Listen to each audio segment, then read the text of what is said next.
विधानसभाच्या निवडणुका 20 तारखेला आता होत आहेत. तुम्ही निवडणुकीच्या रिंगणात उतरला आहात. प्रभाग क्रमांक 28 मधून तुम्ही निवडणूक लढवित आहात. एकूण तुम्ही मतदारांना भेटत आहात, तर तुम्हाला तुमचा प्रभाग एकूण कसा वाटतोय? नमस्कार, मी सुधीर वसंत जाधव. मी प्रभाग क्रमांक 28 ब मधून काँग्रेस पक्षाच्या वतीने निवडणूक लढत आहे. मी लहानाचा मोठा येथे झालो आहे, पण जे मी वयाच्या 15व्या वर्षी जे बघत होतो, राजपारधी समाज असो, कातकरी समाज असो, नव्याने बसलेला रिलायन्स पालेगाव असो, जी परिस्थिती म्हणजे ज्या लोकांना 40 वर्षापासून राजपारधी समाज असो किंवा माझा कातकरी समाज असो किंवा इतर समाज असो, प्रकाशनगर असो, त्यांनी जो निवडून दिलेला आहे, ती जी परिस्थिती 40 वर्षापूर्वी होती आजही तीच आहे. राजपारधी समाजाला ज्या शासनाने जागा दिलेल्या होत्या त्याही हडपण्याचं काम येथील 40 वर्ष ज्यांना निवडून दिलं त्या सत्ताधाऱ्यांनी इथं केलेलं आहे. तर अशा ह्या लोकांना न्याय कोण देईल? तर न्याय देण्यासाठी मला म्हणजे एक तर अक्षरशः झोप लागत नाही का या लोकांचं पुढं काय होईल. त्यासाठी मी कोरोना काळात मी माझा परिवाराचा, माझ्या कुटुंबाचा विचार न करता ह्या लोकांना अन्न धान्य हे आमचे अध्यक्ष प्रदीपदादा नाना पाटील यांच्या सहकार्याने व माझ्याकडं ज्या माझ्या काही मौल्यवान वस्तू होत्या त्या ठेवून मी यांच्या पूर्ण गरजा केलेल्या. कारण काही हातावर कमवून पाण्यावर खाणारी माणसं राजपारधी समाज हे एवढे गरीब असताना 40 वर्ष ज्यांना निवडून दिलं त्यांच्याकडनं त्यांच्या ज्या अपेक्षा होत्या त्या अपेक्षा कुठंतरी भंग झाल्या आणि त्यांना कोणतरी आमचं आता भलं करेल असं त्यांना दिसत होतं.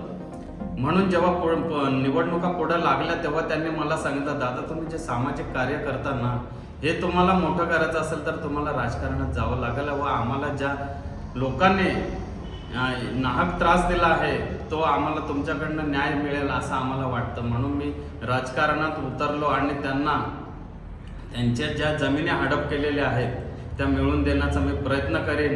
व तसेच प्रकाशनगर असो, प्रकाशनगरमध्येही तीच परिस्थिती आहे.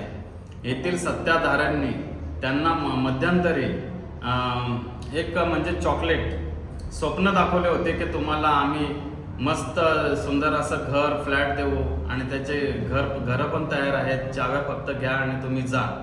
त्या पद्धतीने SRAचा इथं प्रकल्प राबवण्यात येणार होता आणि त्या दिवशी इथे बायोमेट्रिक जेव्हा होणार होती त्यावेळेस त्यांना सांगण्यात आलं, मला अशी कल्पना आली की ते बायोमेट्रिक होणार आहे दुसऱ्या दिवशी. तेव्हा इथल्या लोकांनी जेव्हा मला सांगितलं तेव्हा आम्ही दुसऱ्या दिवशी येऊन येथे लढा दिला आणि बायोमेट्रिक थांबवली. कारण का मला माहिती होतं SRAचा मुंबईमध्ये अजूनपर्यंत कुठलाही प्रकल्प पूर्ण झालेला नाहीये.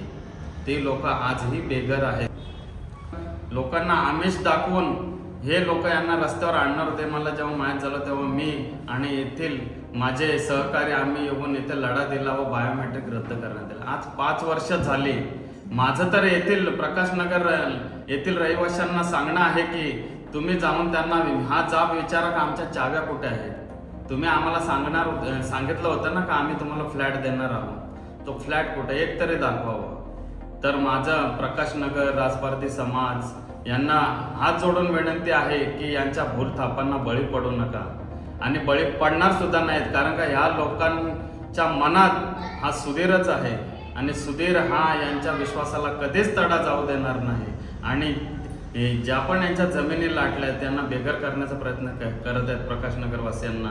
यांना सुंदर असं घर सुनियोजित, यांच्या कुटुंबात 2-3 आहेत तर माझी मागणी असणार आहे, यांना मी बेघर तर होऊनच नाही देणार, पण यांना इथं चांगल्या पद्धतीचं त्यांना घर मी बनवून देईन असे मी त्यांना आश्वासन देतो. व तसेच राजपारधी समाजाच्या पाठी मी खंबीरपणे उभा राहून ज्या येथील 40 वर्षापासून निवडून दिलेल्या सत्ताधाऱ्यांनी त्यांच्या जमिनी लाटल्या आहेत त्यासाठी सुद्धा मी लढा देईन व त्यांना न्याय मिळवून देईन.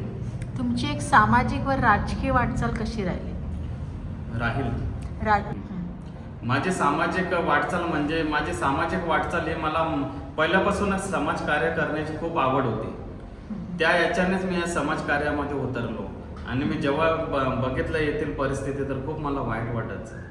ज्या लोकांवर यांनी विश्वास ठेवून त्यांना निवडून दिले त्या लोकांनी यांचे स्वप्न एकदम भंग केले.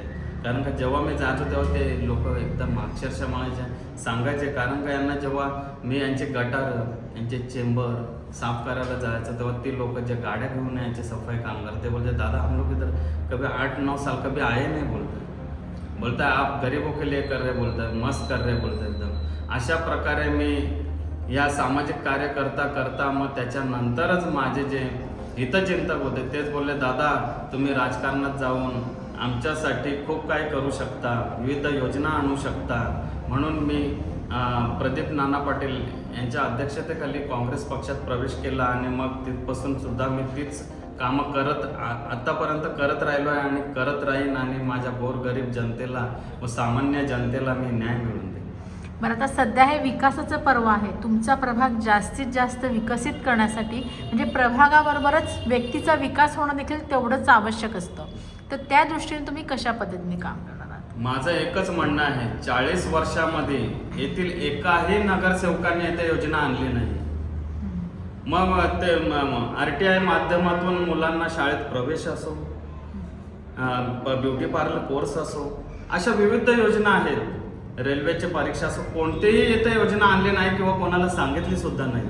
तर माझं एकच एक म्हणणं आहे तुम्हाला की अंबरनाथमध्ये जो सुधीर जाधवचा वार्ड क्रमांक पॅनल क्रमांक 28 आहे हा आदर्श पॅनल म्हणून गणला जाईल. मी याची खात्री व ग्वाही देतो. तुमच्या प्रभागामध्ये बाकीचे पण अनेक प्रभाग येतात, रिलायन्स येतं, गायकवाड येतं. तर ह्या प्रभागासाठी तुम्ही काय करणार आहात? ह्या प्रभागासाठी ज्या लोकांनी, ज्या माझ्या मतदार बांधवांनी, माझ्या मायबाप जनतेने 30-40 लाखाचे जे फ्लॅट घेतले आहेत त्या लोकांना आजही पाण्यापासून वंचित राहावं लागत आहे. खूप मोठी शोकांतिका आहे. बाजूला आपल्या धरण आहेत पण मुबलक पाणी नाही आहे, पिण्याचं पाणी मिळत नाही त्यांना. अक्षरशः इथे टँकर लॉबी आहे त्यांचीच, सत्ताधाऱ्यांची. त्या टँकर लॉबीनेच त्यांना दूषित पाणी प्यावं लागत आहे. एवढी मोठी शोकांतिका आहे. पण माझं एकच म्हणणं आहे की मी ह्या लोकांसाठी लढा देईन आणि यांना पाणी, लाईट, रस्ते, महिला सक्षमीकरण, लोकांच्या हाताला काम कसं मिळेल, मी या योजना सगळ्या इथं राबवून मग माझा 28 प्रभागामध्ये जेवढा पण गरजवंत असतील त्यांच्यासाठी मी ऑफिस उघडणार आणि त्यांना तिथंच मी न्याय मिळवून देणार. मी प्रथमतः ज्या पण आपल्या मूलभूत गरजा आहेत, अन्न, वस्त्र, निवारा, यासाठी लढेल आणि माझा प्रभाग क्रमांक 28 हा आदर्श म्हणून अंबरनाथ शहरामध्ये गणला जाईल असं काम करेल. प्रभागामध्ये रिलायन्स हा भाग सुद्धा येतो. त्या रिलायन्सच्या प्रभागातली परिस्थिती काय आहे किंवा तिथल्या मतदारांच्या अपेक्षा सध्या काय? मतदार राजांना हेच पाहिजे आहे, त्यांच्या मूलभूत गरजा भागल्या पाहिजेत. तर असं आहे की त्यांनी जे एवढे महागडे फ्लॅट घेतले आहेत पण पावसाळ्यात असं स्वरूप असतं तिथं काय तिथं रस्ते आहेत की नद्या आहेत तेच समजत नाहीत. मग तिथे विद्यार्थ्यांचे हाल, कामगार वर्गाचे हाल, कमरे इतकं पाणी असतं असं स्वरूप असतो तिथे. मग त्या माणसांनी कसं काय जगायचं आणि कसं काय तिथे राहायचं सांग. मुलांना शाळेत पाठवायचं की कामाला जायचं का तर फ्लॅटमध्येच उपाशी मारायचं. जर आपण एवढे महागडे फ्लॅट घेतल्या तर हा बिल्डर आणि नगर रचनेचं काम आहे का येथील नद्यांचं स्वरूपला त्याला मार्ग कसा द्यायचा, अंडरग्राऊंड गटारं कशी बनवायची, लाईट नाही सुस्थितीत, रस्ते नाहीत तिथे आणि नाही तिथं रिक्षाचं, जर स्वतःची गाडी नसेल तर तिथून हा माणूस इथपर्यंत पोहोचू शकत नाहीये अंबरनाथला. तर मी निवडून आल्यानंतर, मी तर निवडून येणारच आहे कारण का मी लोकांच्या मनात घर केलेलं आहे. मी एक साधारण व्यक्ती आहे, सर्वसामान्य तर साधारण व्यक्ती आहे. सामाजिक कार्य करत असताना मी प्रकाशनगर येथे सुद्धा गटार सफाई करण्यासाठी सफाई कर्मचारी घेऊन आलो असता येथील महिलांनी मला तक्रार केली की दादा आमच्या पाण्यात आहे ना गटाराचं पाणी येतं. आणि मी ते बघितल्यानंतर अक्षरशः मलाच कसं तरी वाटलं, कारण की 40 वर्ष ज्यांना निवडून दिलं त्या लोकांना आजही 40 वर्षानंतर गटाराचं पाणी प्यावं लागत आहे. तर मी त्यांना आश्वासन दिलं की 15 दिवसात मी तुम्हाला या पाण्याचा प्रश्न सोडून देईन आणि 15 दिवसात मी त्या MJP महाराष्ट्र जीवन प्राधिकरणाला पत्र देऊन पत्रव्यवहार करून 15 दिवसात त्यांना पाण्याची लाईन टाकून दिली आणि आज ते लोक स्वच्छ पाणी पितात आणि माझ्या पाठीशी खंबीरपणे ते उभे आहेत.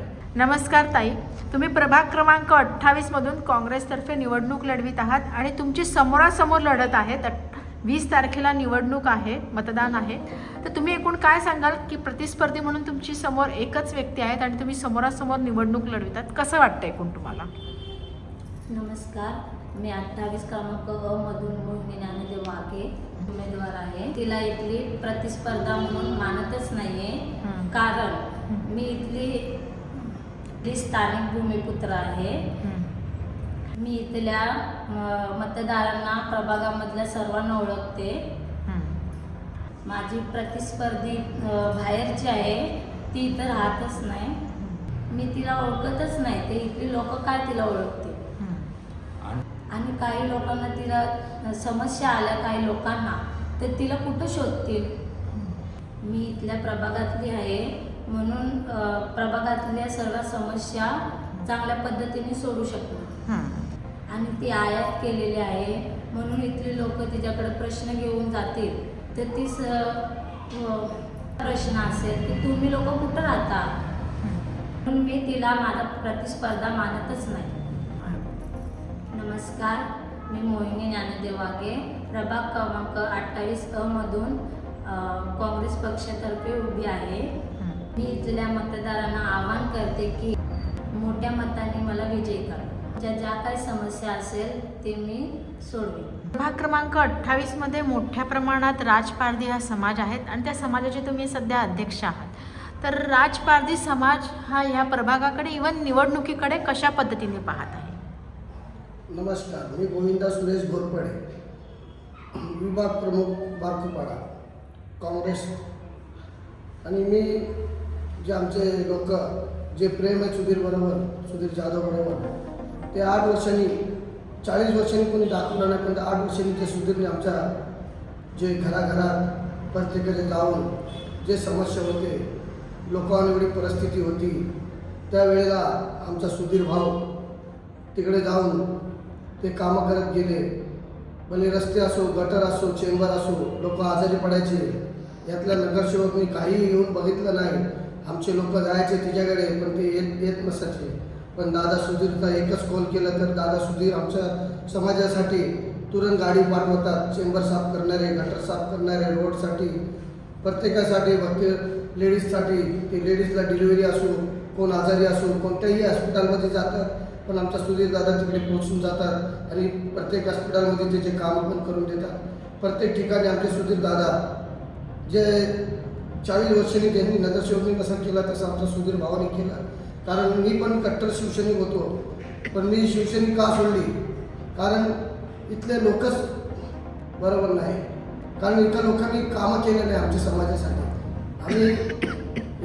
आम्ही मेहनत करून खातात, रस्त्यावर बसून खातात, पण जे आमच्या समाजात जे कारण आहे, ते समस्या आहेत. आमच्या लोकांचे जे कोणी 15वी शिकलेले, कोणी 10वी शिकलेले, कोणी 12वी शिकलेले असतात, त्यांना रोजगारसुद्धा दिला नाही, त्यांना कोणता जॉबसुद्धा दिला नाही. नगरपालिकेला त्यांना नोकरीसुद्धा दिली नाही. मग आम्ही कोणावर लक्ष करायचं? कारण आम्ही भटके समाज. कारण आम्हाला सगळं नियम आहे की तुम्हाला नोकरी पण असणार, तुम्हाला सगळं काय आमच्या समाजासाठी आहे. आता मध्ये गुरुकुल योजना पण आलेली आमच्या समाजासाठी. ते घराची योजना आली, पण अजूनसुद्धा घर पण पास केलं नाही, एखादा घर बनवून दिलं नाही. अजूनपर्यंत आमचे समाज झोपडीमध्ये राहतात. कुठे गेले ते? कारण इथे सरकार असून पण ते विचार करतात की जे योजना येतात मोदी सरकार देतात पास करून की घर योजना, कुठे गेली ते घर योजना? अजूनपर्यंत तुम्ही येऊन बघा मॅडम, आमच्या घराघरात झोपड्यामध्ये अर्धे लोक राहतात. कसे प्लॅस्टिक बांधलेले, कसे नाले नाही, गटर नाही, काय नाही, लोक आजारी पडून मरतात आमचे. मग आम्ही कोणाकडे फिरायचं? म्हणून आम्हाला हक्काचा माणूस पाहिजे, आम्हाला आमचा सुधीर दादा पाहिजे आणि पूर्ण राजपारधी समाज पूर्ण सुधीर बरोबर आहे. आणि माझ्या जेवढे जे वार्ड क्रमांक 28मध्ये आहेत त्यांना मी हात जोडून विनंती करतो की तुम्ही सुधीर दादाला वोट करा. तुमच्या माध्यमातून आम्हाला पण न्याय भेटेल, एवढीच माझी विनंती आहे.